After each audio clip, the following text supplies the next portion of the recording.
नमस्कार. साम्राज्य क्रिएशन अमृतकडमध्ये आपणा सर्वांचं स्वागत आहे. परवा बुधवारी खुला मंचमध्ये माझं लाईव्ह सेशन होतं आणि ते मला काही अटेंड करता आलं नाही. म्हणजे मला तांत्रिक काही गोष्टी फोनमधल्या माहिती नव्हत्या आणि मला काही त्याला जोडलं जाता येत नव्हतं. पण मग मी विचार केला की ही भगवंताची इच्छा आहे की तुझं चॅनलवर तू तुझ्या लोकांशी बोलूच शकतेस. तुझी उपासना म्हणजेच माझी उपासना लोकांचं भलं करण्याकरता आहे. आता तुमच्याशी मी अगदी मोकळेपणाने गप्पा मारते की माझ्याकडे एक मुलगा त्यांनी फेसबुकवर माझी जपाची ॲडव्हर्टाईज बघितली आणि मला कनेक्ट झाला आणि म्हणाला, मावशी माझ्यासाठी जप करा, मला नोकरी मिळाली की मग मी तुमचे पैसे देईन आणि तुम्ही माझ्यासाठी उपासना करा. आणि तुम्हाला सांगते, शाबरी मंत्र मी सुरू केला आणि त्याने 2 ठिकाणची बोलावणी आली. त्यानेही 2 ठिकाणची बोलावणी आल्यावर सुद्धा मला फोन केला की मावशी मी या 2 नोकऱ्या आल्यात, काय करू? आणि त्या दरम्यान त्याची प्रकृती बरी होती. मग मी त्याला म्हटलं, जवळची नोकरी आहे तिथं किती पगार आहे आणि लांबची नोकरी आहे तिथं किती पगार आहे. आणि दोन्ही जर लांबची नोकरी आहे पगार जास्त आहे, पण तुला जर जायचे जास्त कष्ट होणार असतील तर तू जवळची नोकरी थोडा जरा कमी असला पगार तरी तुझ्या तब्येतीला जे मानवेल ती तू नोकरी घे. आणि त्याप्रमाणे त्यांनी त्याला जवळची नोकरी घेतली आणि नोकरीचे जेव्हा पगार झाला तेव्हा त्यांनी आवर्जून एक न मागता माझी दक्षिणा पाठवली. हे सांगायचं कारण जगात प्रामाणिक लोक आहेत. आणि तो मुलगा काय काम करत होता तर म्युन्सिपाल्टीचे जे आपला भारत स्वच्छ करणारी लोक आहेत त्या प्रकारचं त्याचं काम होतं. आणि मला अतिशय वाईट वाटलं की अरे, एवढ्या उन्हातान्हात काम करणारा हा मुलगा किती प्रामाणिकपणे मला पैसे देण्यासाठी, त्याची दक्षिणा देण्यासाठी त्याची तळमळ होती. हे झालं त्याच्या बाबतीत. दुसरी अशी गोष्ट झाली की एका आमच्या समूहातल्या ताईंच्या सुनेला दिवस काही जात नव्हते आणि त्यांच्यासाठी उपासना केल्या. त्यांची पितृस्तोत्राची उपासना जवळजवळ 2-2.5 वर्ष झाली आहे. आणि पितृस्तोत्र घरातले गेलेले पितर तर आहेतच, पण त्या 40-50 वर्षापूर्वी त्यांचा विवाह झाला आणि त्या विवाहाला आपले माधव साने आता त्यांची मुलं बघतात, तर ते माधव साने त्यांच्या घरातल्या लोकांचे रिलेटिव्ह होते आणि आयत्या वेळी त्यांनी त्या लग्नाला 3,000 रुपये दिले होते. त्या काळी 3,000 म्हणजे आता त्याची किंमत खूप वाढली आहे. आणि त्यावेळेला त्यांच्या वडिलांची परिस्थिती वेताची, हे आई इकडं सासरी आल्यावर सासरच्या व्यापात रमल्या आणि नंतर आत्ता मध्ये पत्रिका दाखल्यावर त्यांना असा दोष दिसला की कुणाचे तरी पैसे द्यायचे राहिले आणि मग ते देणार कसे आहेत, कारण ते जे माधव साने आहेत ते तर गेलेले आहेत आणि मग आता कुणाला हे पैसे आपल्याला तर 3,000 रुपये परत करायचे आहेत. तर आता काय करायचं, तर त्या पितृस्तोत्र प्रामाणिकपणे माझ्याकडनं करतात आणि त्याची दक्षिणा त्यांच्या नाव गाव गोत्रासहित ती रुजून होते.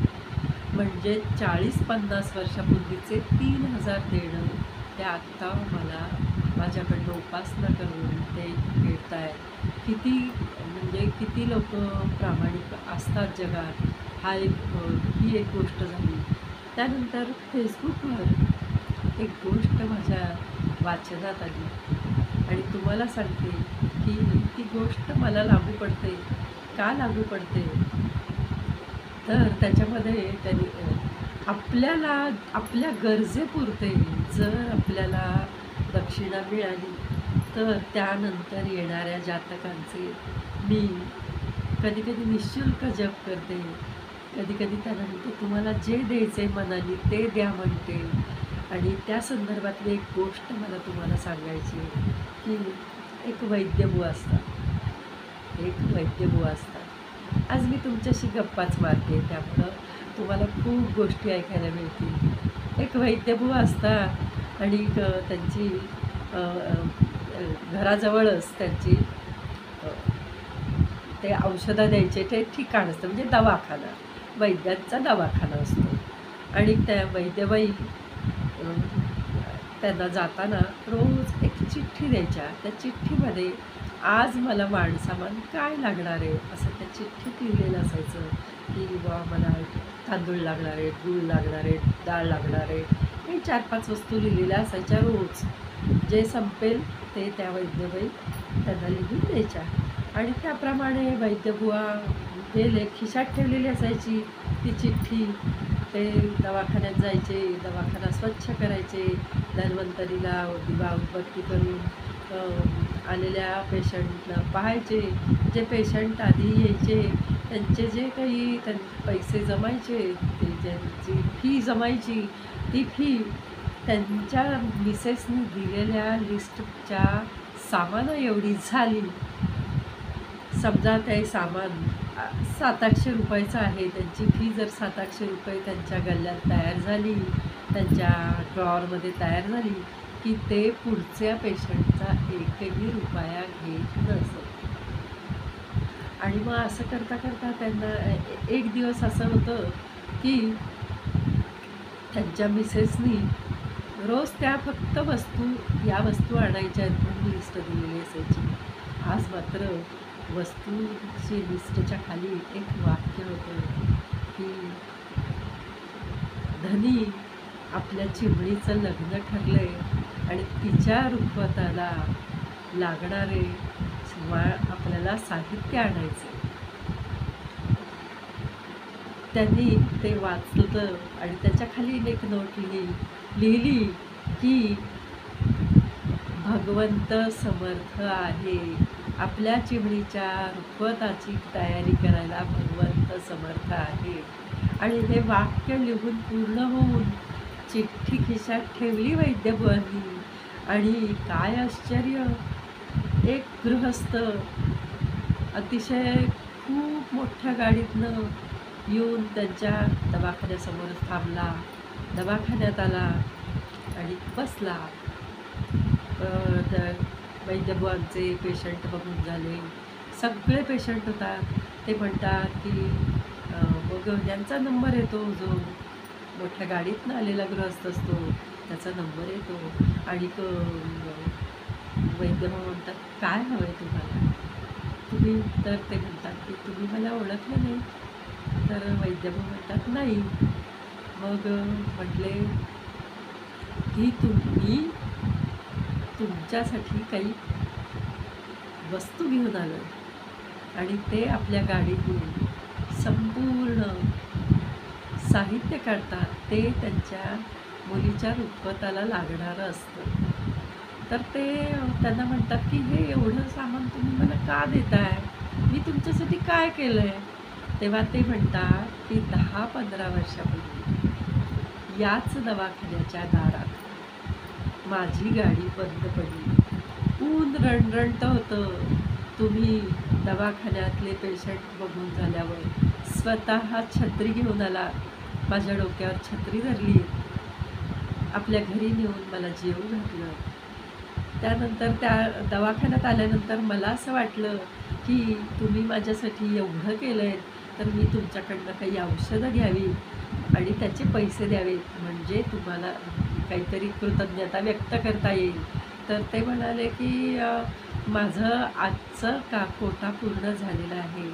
मी माझ्या आजच्या दिवसाच्या माझ्या मिसेसनी दिलेल्या लिस्टमधल्या वस्तूंची सोय झाली, की मी एकही रुपया कोणाकडून घेत नाही. त्यामुळे मी तुमच्याकडनं आज पैसे स्वीकारू शकत नाही. मग मलाही त्यावेळी माझं नुकतंच लग्न झालं होतं, मला अपत्य नव्हतं. मी तुमच्याकडनं औषधं नेली, त्यावेळी तुम्ही त्याचे पैसे घेतले नाही. त्यानंतर मी परदेशात गेलो, मला जुळी 2 मुलं झाली आणि भारतामध्ये माझ्या बहिणीच्या मुलीचं आता लग्न आहे. आणि ज्यावेळेला तुम्ही मला जेवायला घरी नेलं होतं, त्यावेळी परकर पोलक्यातली चिमणी आणि माझी भाची ह्या दोघी एकाच वयाच्या होत्या. आणि आत्ता यावेळी मी जे आत्ता आलो आहे, ते माझ्या भाचीचं लग्न आहे. आणि मग माझ्या डोक्यात आलं, की वैद्यभवनची चिमणीसुद्धा याच वयाची असेल आणि त्यामुळं मी रुखवत माझ्या भाचीचा मामा म्हणून घ्यायला गेलो आणि त्यावेळी प्रत्येक वस्तू मी 2 घेतल्या. एक वैद्यभुवांच्या चिमणीसाठी, एक भाची म्हणून चिमणीसाठी. अशा 2 वस्तू मी घेतल्या आणि मग वैद्यभुवांच्या डोळ्याला धारा लागल्या. त्यांनी त्यांच्या खिशातला कागद त्या माणसापुढं दिला, की आजच माझ्या मिसेसनी कधी नाही तो एक वाक्य लिहिलं होतं, की चिमणीच्या रुखवताचं काय आणि चिमणीच्या रुखवताची सोय भगवंतानी केली. तसंच मला खूप हौस लहानपणी आम्ही सातारच्या मावशीकडे जायचो. तेव्हा तिच्याकडं डायनिंग टेबल असायचं आणि त्या डायनिंग टेबलचं मला खूप अप्रूप वाटायचं. पण त्याच्यावर आमचे सगळे मोठे भाऊ, आजोबा म्हणजे माझे मावशीचे मिस्टर वगैरे सगळे जेवायला बसायचे. आम्ही स्वयंपाकघरात गोल करून पंगत करून बसायचो. पण डायनिंग टेबलवर जेवायची हौस मला फार होती. नंतर लग्न झाल्यानंतर सगळ्या गोष्टी ह्या घडत गेल्या, की कन्स्ट्रक्शन एकत्र आलं, मेस, अत्यंत कष्टात संपूर्ण आयुष्यभर कष्ट केले. म्हणजे 100-100 पोळ्या उभं राहून लाटल्या. मेसला 20-20 मुलं, राहायला 5-6 मुलं घरामध्ये. अशा सगळ्या व्यापामध्ये स्वतःला काय आवडतं, स्वतःसाठी कोणता पदार्थ आवडतो, स्वतःला काय वस्तू आवडते हेच विसरलं. आणि मग मी जेव्हा आता माझ्या मुलीकडं राहायला आल्यावर मला असं वाटलं, की आपण जपाचे जे काही पैसे येतात, जे आपलं काही आहे ते आपल्याला हौस मौजेसाठी आपण खर्च करायचं. आणि मग ठरवलं, की आपण असं करायचं, की आपल्याला एक 2-4 वस्तू ज्या लागतील त्या आपण घ्यायच्या आणि त्याचा हप्ता आपल्या जपाच्या पैशातून द्यायचा. आणि मग मला आवडत्या सगळ्या वस्तू, डायनिंग टेबल, फर्निचर, टी व्हीचं स्टँड, काय काय जे काय हवं ते मी सगळं घेतलं. ते माझ्या हौसेसाठी घेतलं. आणि मग मला चेष्टेने कोणी म्हटलं, की काय हो आता हे कसं काय घेतलं? नाही म्हटलं, मुलीचं लग्न खूप गडबडीत झालं आणि त्यावेळी रुखवतात मी तिला काही देऊ शकले नव्हते. त्यावेळेला तिच्या घरातल्या वस्तू आल्या काय आणि माझ्या घरातल्या वस्तू आल्या काय फरक पडतो. आणि त्या वस्तूंचा EMIचे जर पैसे जमले, की मी त्यानंतर जपाचे या पैशाने मी कोणाचेही जास्त घेत नाही. आणि अशा प्रकारे मला ती वैद्यभवनची गोष्ट माझ्या वर्तवणुकीशी साजेशी वाटली म्हणून मी तुम्हाला सांगितली. त्याचबरोबर आमच्या ब्राह्ममुहूर्ताच्या सुप्रियाताई एक छान गोष्ट सांगतात. ती म्हणजे जिंदगी में इतना भी तेजी से मत दौड़ो कि भगवान को तुम्हें पत्थर मार के रोकना पडे. या आशयाची एक गोष्ट म्हणजे एक मोठा श्रीमंत माणूस असतो. तो आपल्या खूप एक्सपेन्सिव्ह गाडीतून चाललेला असतो. त्या गाडीतनं गाणी लावलेली असतात. मस्त तो ऑफिसमधनं घरी चाललेला असतो आणि तो गाडी स्पीडमध्ये असते आणि आनंदात चाललेला असतो. आणि अशावेळी अचानक त्याच्या गाडीवर एक दगड बसतो आणि तो दगड बसल्यावर त्याला खूप राग येतो. इतका राग म्हणजे तळपायाची राग मस्तकाला घेत जाते आणि तो गाडीतनं उतरतो. गाडीतनं उतरल्यानंतर तो आपल्या आजूबाजूला बघतो तर रस्त्याच्या पलीकडच्या बाजूला एक 7-8 वर्षाचा मुलगा आणि 2.5-3 वर्षाची छोटी मुलगी उभी असतात. मग तो तिथे जातो, त्या मुलाचा शर्ट धरतो आणि म्हणतो, काय रे, माझ्या गाडीवर दगड मारलास? तेव्हा तो छोटासा मुलगा म्हणतो, काका खरंच मला तुमच्या गाडीवर दगड नव्हता मारायचा, पण गेले 1.5-2 तास गेले अर्धा तास 1 तास आम्ही इथं थांबलो आहे, पण कुठलीही गाडी थांबायला तयार नाही आणि आम्हाला रस्ता क्रॉस करता येत नाही. तेव्हा तो मनुष्य, तो व्यापारी त्या छोट्या मुलीला कडेवर घेतो, या मुलाचा हात धरतो आणि रस्ता क्रॉस करतो. आणि मग त्याला लक्षात येतं की अरे अच्छा, आपलं मात्र चुकलं आहे की आपण ह्या मुलाला आपण बोललो आणि मग याच्यातून ही सीख मिळते की कितीही मोठा श्रीमंत माणूस असला तर कुठंतरी थांबायला पाहिजे, कुठेतरी ब्रेक पाहिजे, कुठेतरी मनाचा ब्रेक पाहिजे. आणि त्यासाठी आपल्याला भगवंत वेळोवेळी थांबवत असतो की आता बास, आता बास, जास्त नको पडूस, थांब, शरीर थकलंय, थोडंसं थांब. हेच त्यामागचं कारण आहे. तेव्हा जिंदगी में इतना भी से मत तोडो की भगवान को पत्थर मार के देखना पडो. तेव्हा माझ्या आजच्या या एवढ्या मोठ्या व्हिडिओबद्दल हा व्हिडिओ नक्की तुम्ही सगळेजण ऐका, शेअर करा. आणि या माझ्या अनुभवसिद्ध गोष्टी आहेत. आणि मला तुम्हाला सर्वांना सांगायचं आहे की आपले श्री स्वामी समर्थ सशुल्क जपसाधना याच्यामध्ये जोडायसाठी माझा नंबर या मी देणारच आहे. आणि माझी उपासना खरोखर दुसऱ्यांचं भलं व्हावं यासाठीच आहे.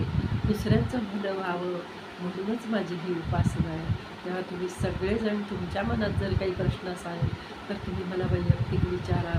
आणि तुम्हाला काही अडलं नडलं, तुमच्याकडं कमी दक्षिणा देण्याची प्राज्ञा असेल आणि तुम्हाला माझ्याकडनं उपासना करून घ्यायची असेल तर नक्की तुम्ही माझ्याशी संपर्क करा.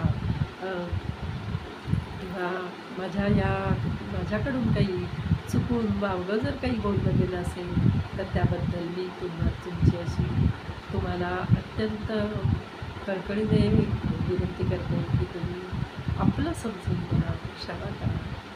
श्रीराम समर्थ, श्रीराम समर्थ. आम्ही काय कुणाचे खातो, श्रीराम आम्हाला देतो. आम्ही काय कुणाचे खातो, श्रीराम आम्हाला